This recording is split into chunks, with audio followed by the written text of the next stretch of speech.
नमस्कार साथियों, जैसा कि आप सामने स्क्रीन पर देख रहे हैं, 69,000 शिक्षक भर्ती में नई मेरिट का पूरा गणित हम आज समझने जा रहे हैं, जो 8 सितंबर से पहले राज्य सरकार की तरफ से माननीय सुप्रीम कोर्ट में दाखिल होने वाली है। इसी के साथ साथ एससी और ओबीसी के कितने अभ्यर्थी इस मेरिट में आने वाले हैं। राज्य सरकार द्वारा जो 9500 सीट बताया गया है, उस विषय पर बात करेंगे। राज्य सरकार यदि 9500 सीट दे रही है तो 9500 सीटों में कितनी एससी की होंगी और कितनी ओबीसी की होंगी। बीएड का आर्टिकल 142 से कैसे समाधान हो सकता है यदि बीएड पर विवाद होता है। एमआरसी से बाहर होने वाले शिक्षकों की नौकरी कैसे बचेगी, इस पर बात करेंगे। और 8,270 की जगह अब राज्य सरकार 9500 सीटों पर नए अभ्यर्थियों को लेने के लिए तैयार है, तो इसके बारे में पूरा समझेंगे। 4,946 पुराने चयनित जिन्होंने नियुक्ति नहीं ली है, उनको बाहर करने के बाद उनके स्थान पर जो एससी और ओबीसी इस लिस्ट में आ रहे हैं, उसके बाद कितनी मेरिट जाने की संभावना है, कितने इसमें एससी हो सकते हैं, कितने ओबीसी हो सकते हैं, इन सब बिंदुओं पर बात करेंगे। तो वीडियो को शुरू से लेकर लास्ट तक देखें। पूरे डाटा के हिसाब से हम सारी चीजों को आपको विस्तार से बताने वाले हैं। जो डाटा हमने तैयार किया है वो पुरानी मेरिटों के अनुसार हमने तैयार किया है। तो सबसे पहले बिंदु नंबर 1 की बात करते हैं। बिंदु नंबर 1 के अनुसार जैसे 67,867 वाली पहली चयन सूची 1 जून 2020 के अनुसार श्रेणीवार अंतिम चयन गुणांक मेरिट यह थी। जैसे आप देख रहे हैं, जनरल या यूआर की 67.11, ओबीसी की 66.73 और एससी की 61.01। एसटी की 11 सीटें खाली रह गई थी, तो इनको अभ्यर्थी नहीं मिले, तो इसके बारे में हम चर्चा नहीं करेंगे। इनकी सीटें खाली रह गई थी। अब इन आंकड़ों की पुष्टि उपलब्ध न्यायिक रिकॉर्ड में भी होती है। ऐसा नहीं है कि ये आंकड़े हम अपनी तरफ से दे रहे हैं, ये हमारे न्यायालय में भी उपलब्ध हैं। तो ये सारी चीजें मैंने आपको बताई। जो पहली आपकी 67,867 की लिस्ट है, उसके अनुसार यह मेरिट थी। अब आगे चलते हैं। अब इसके अनुसार बिंदु नंबर 2 हमारा बनता है 11 अगस्त 2026 की सुनवाई में सरकार की बताई गई नई मेरिट में श्रेणीवार कट ऑफ इस प्रकार है। अब जो नई कट ऑफ है 11 अगस्त 2026 की, तो उसमें यूआर जनरल 69.42 और 69.46 के बीच में ही। इसके बाद ओबीसी 65.92 और एससी 60.14 और एसटी 56.09। इन सभी चीजों से आप परिचित हैं। अब हम इसके अनुसार और जो हमने पिछली मेरिट लिस्ट पर चर्चा करी है बिंदु नंबर 1 में, इसको आप देख सकते हैं, डायरी में नोट भी कर सकते हैं। इन दोनों के अनुसार तीसरी लिस्ट पर हम बात करने वाले हैं, जो अब 8 सितंबर से पहले माननीय सुप्रीम कोर्ट में राज्य सरकार द्वारा नई लिस्ट जाती है, तो उसके अनुसार कितनी सीटें बनेंगी। और इससे पहले हम यह देखते हैं, जो हमारी 11 अगस्त 2026 की कट ऑफ है और जो उससे पहले 67,000 वाली लिस्ट है, जैसे ये हमारी लिस्ट है, तो 67,867 वाली लिस्ट के दोनों मेरिटों के बीच का अंतर क्या है। तो जब हम दोनों मेरिट का अंतर देखते हैं, तो दोनों मेरिट का अंतर देखने के बाद जो यूआर की मेरिट है, ये पुरानी मेरिट है जो 67,867 के अनुसार है, और ये हमारी वर्तमान है 69.46। यानी कि यहाँ यूआर की मेरिट में 2.35 की बढ़ोतरी होती है। अब यह बढ़ोतरी क्यों होती है, इस पर भी बात करेंगे, क्योंकि पहली कट ऑफ कम गई है और दूसरी कट ऑफ जो नई लिस्ट के अनुसार बनी है अगस्त में, उसमें ज्यादा गई है, तो इस पर भी चर्चा करेंगे। ओबीसी की जो पुरानी लिस्ट है उसके अनुसार 66.73 और जो नई लिस्ट है वो 65.92, यानी के जो ओबीसी की मेरिट गिरी है वो 0.11% गिरी है। अब इसमें एससी की तरफ आते हैं तो एससी की जो 67,867 की लिस्ट थी उसमें 61.01 पर गई थी और जो वर्तमान में नई मेरिट 11 अगस्त 2026 में माननीय सुप्रीम कोर्ट में गई है तो उसमें मेरिट 60.14 पर गई है। तो यहाँ एससी की मेरिट 0.87 घटी है। अब एसटी की मेरिट वही है, यहाँ नए अभ्यर्थी यहाँ पर नहीं मिले हैं, जो सीटें खाली हैं। अब इन तीनों बिंदुओं को समझने के बाद बिंदु नंबर 4 हमारा आता है। तो बिंदु नंबर 4 मेरिट के अंतर का कारण, जैसा कि मैंने अभी आपको बताया है, खास तौर से यूआर के लिए मैं आपको बताऊं 67,867 वाली सूची और अब 11 अगस्त की सरकार द्वारा बताई गई नई मेरिट के बीच अंतर का मुख्य कारण सिर्फ मेरिट बदलना नहीं है, बल्कि पूरी चयन प्रक्रिया में आरक्षण, एमआरसी ओवरलैपिंग और श्रेणीवार पुनर्व्यवस्था का यह असर देखने को मिला है। क्योंकि यहाँ एससी और ओबीसी को ही लेना था, यूआर को नहीं लेना था, इसलिए यहाँ मेरिट हाई रखी गई है। अब यहाँ राज्य सरकार ने अपने विवेक से रखी है, राज्य सरकार इस चीज को जानती है, इस पर हम ज्यादा बात नहीं करते। अब 67,867 सूची में जिस तरह एमआरसी और आरक्षण के आधार पर अभ्यर्थियों का समायोजन हुआ था, उसके मुकाबले पुनर्गणना पुनर्व्यवस्था में श्रेणियों का संतुलन बदलने से यूआर की मेरिट ऊपर और ओबीसी की मेरिट नीचे चली गई। तो इस चीज को आप समझ गए होंगे, ओबीसी एससी की मेरिट किस कारण से नीचे गई है और यूआर की मेरिट किस कारण से ऊपर गई है। आगे चलते हैं बिंदु नंबर 5 की तरफ। अब बिंदु नंबर 5, 11 अगस्त की लिस्ट में एससी और ओबीसी की संख्या कितनी थी, तो इसको भी देखना जरूरी है। सरकार की 8,270 वाली सूची में 3,324 ओबीसी अभ्यर्थियों की संख्या स्पष्ट रूप से उपलब्ध है, जबकि एससी की संख्या अनुमान के आधार पर लगभग 2200 है, जो एक अनुमान है। अब इस लिस्ट में जो 8,270 वाली लिस्ट है, इसमें 4,946 पहले चयनित लेकिन कार्यभार ग्रहण न करने वाले अभ्यर्थी भी इसमें शामिल हैं।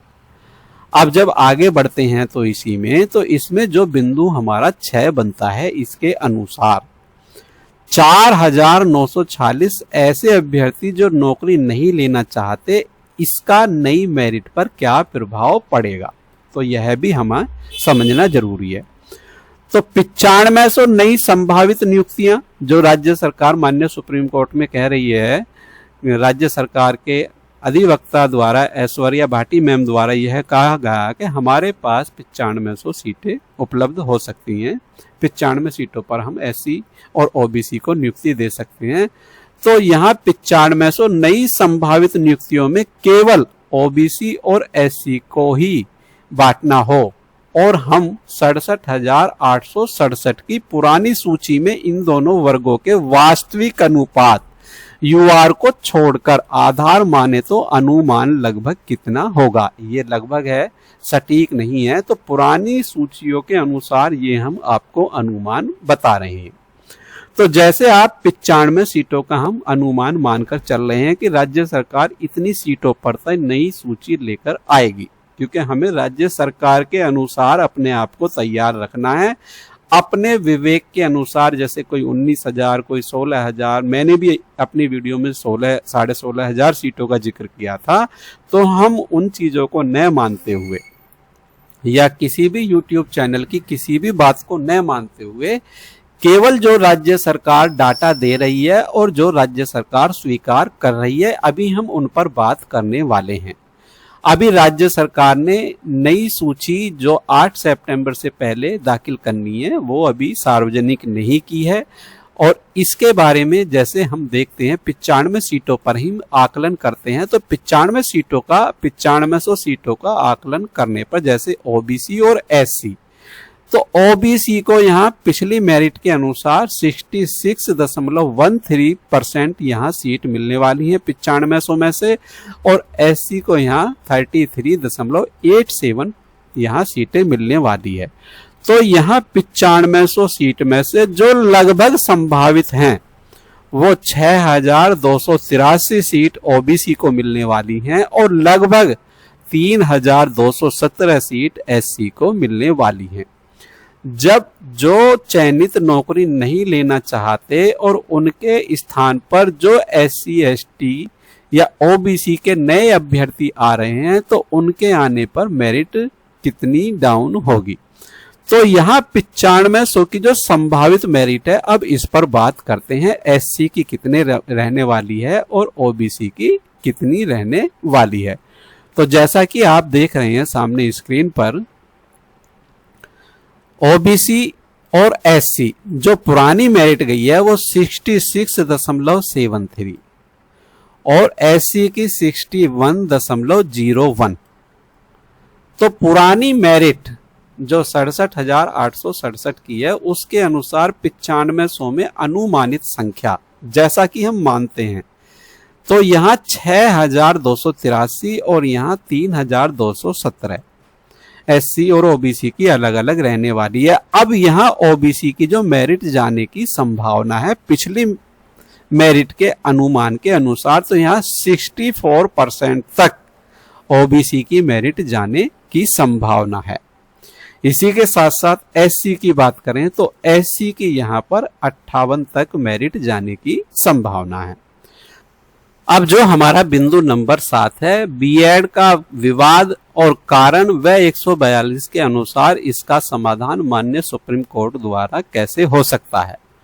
तो माननीय सुप्रीम कोर्ट 142 के अनुसार यदि समाधान करता है तो इसके बारे में मैंने जो टेट अनिवार्यता वाली वीडियो बनाई है जो पूर्व में चयनित 2010 से पहले सभी शिक्षकों के लिए टेट अनिवार्य है, तो उस वीडियो में मैंने माननीय सुप्रीम कोर्ट का अनुच्छेद 142 का दिखाया था कि माननीय सुप्रीम कोर्ट ने कानूनी आधार पर सभी पक्षों की राय लेते हुए और सभी बिंदुओं को कानूनी दृष्टि से उनका निस्तारण करते हुए 142 का प्रयोग कैसे किया है। तो इसमें मैं यदि आपको बताऊं 142 में यदि सुप्रीम कोर्ट अनुच्छेद 142 का प्रयोग करते हुए 69,000 शिक्षक भर्ती का कंप्लीट जस्टिस के आधार पर व्यवहारिक समाधान करता है तो एक संभावित रास्ता यह हो सकता है कि पहले से नियुक्त बीएड शिक्षकों को केवल बीएड विवाद के कारण सेवा में हटाने के बजाय उन्हें 6 माह का ब्रिज कोर्स करने की शर्त के साथ संरक्षण उनको भी दिया जा सकता है और जो नए चयनित होने वाले हैं उनको भी 6 महीने का ब्रिज कोर्स करने के बाद या नियुक्ति होने के बाद ब्रिज कोर्स करना अनिवार्य किया जा सकता है। इसके साथ ही 69,000 भर्ती की नई आरक्षण सम्मत मेरिट तैयार की जाए जिसमें एससी, ओबीसी, एमआरसी ओवरलैपिंग और अन्य वर्गों की सही स्थिति को शामिल किया जाए। जिन अभ्यर्थियों ने पहले चयन के बाद कार्यभार ग्रहण नहीं किया उनकी वास्तविक रिक्तियों को अलग से चिन्हित करके नई मेरिट में आने वाले पात्र अभ्यर्थियों को अवसर दिया जाएगा। इस तरह कोर्ट ऐसा संतुलित आदेश दे सकता है जिससे पहले से कार्यरत शिक्षक बेरोजगार न हो और आरक्षण से प्रभावित एससी और ओबीसी उम्मीदवारों को उनका उचित अवसर मिल जाए और 69,000 पदों की मूल सीमा का यथासंभव पालन भी हो जाए। ये मैंने आपको बीएड का समाधान बताया है। अब इसी के साथ साथ बिंदु नंबर 8 क्या कहता है। बिंदु नंबर 8 में पूर्व चयनित जो नई मेरिट लिस्ट एमआरसी के अनुसार बाहर होते हैं तो उनकी सुरक्षा कैसे की जाए, यह भी एक अपने आप में बहुत ही महत्वपूर्ण प्रश्न है। कानूनी दृष्टि से इन अभ्यर्थियों का मुख्य आधार यह होगा कि वे पहले की चयन प्रक्रिया में चयनित होकर नियुक्त हो चुके हैं और उनकी सेवा केवल बाद में तैयार होने वाली संशोधित एमआरसी मेरिट के कारण समाप्त की जा रही है। ऐसी स्थिति में सरकार व AOR सुप्रीम कोर्ट से यह मांग कर सकते हैं कि नई मेरिट को भविष्य की नियुक्तियों के लिए लागू किया जाए, लेकिन पूर्व में विधिवत नियुक्त और कार्यरत शिक्षकों को एक मुश्त हटाकर बेरोजगार न किया जाए। यदि कोर्ट अनुच्छेद 142 का प्रयोग करता है तो वह कंप्लीट जस्टिस के लिए एक मुश्त सेवा सुरक्षा या समायोजन व्यवस्था इसी भर्ती के लिए बना सकता है। जैसे पहले से कार्यरत UR अभ्यर्थियों को तत्काल सेवा से न हटाना, उपलब्ध रिक्तियों और नॉन ज्वाइनिंग पदों को समायोजन में लेना तथा नई MRC मेरिट में आने वाले SC OBC अभ्यर्थियों को भी उनकी वैधानिक अवसर देना। तो साथियों, यह 69,000 शिक्षक भर्ती का मैंने आपको संपूर्ण जानकारी अपने आकलन के अनुसार दी है, और जो मैंने अपनी पिछली वीडियो में सारी चीजें बताई हैं वो भी ज्यादातर मैंने बिल्कुल सटीक आपको बताई थी, और वह मैंने जैसे जैसे कोर्ट की कार्रवाई देखी और मेरिट लिस्ट देखी तो उसके अनुसार वो सब चीजें हमने देखी हैं। तो यह भी मैं पुरानी चयन सूची के आधार पर नई वीडियो आपको बना के लाया हूं। वीडियो आपको अच्छी लगी है तो वीडियो को लाइक करें, वीडियो को शेयर करें, और यदि आपने हमारा चैनल सब्सक्राइब नहीं किया है तो चैनल को सब्सक्राइब कर लें। मिलते हैं इसी तरह की नई अपडेट और नई जानकारी के साथ। जय हिंद, जय भारत, धन्यवाद साथियों।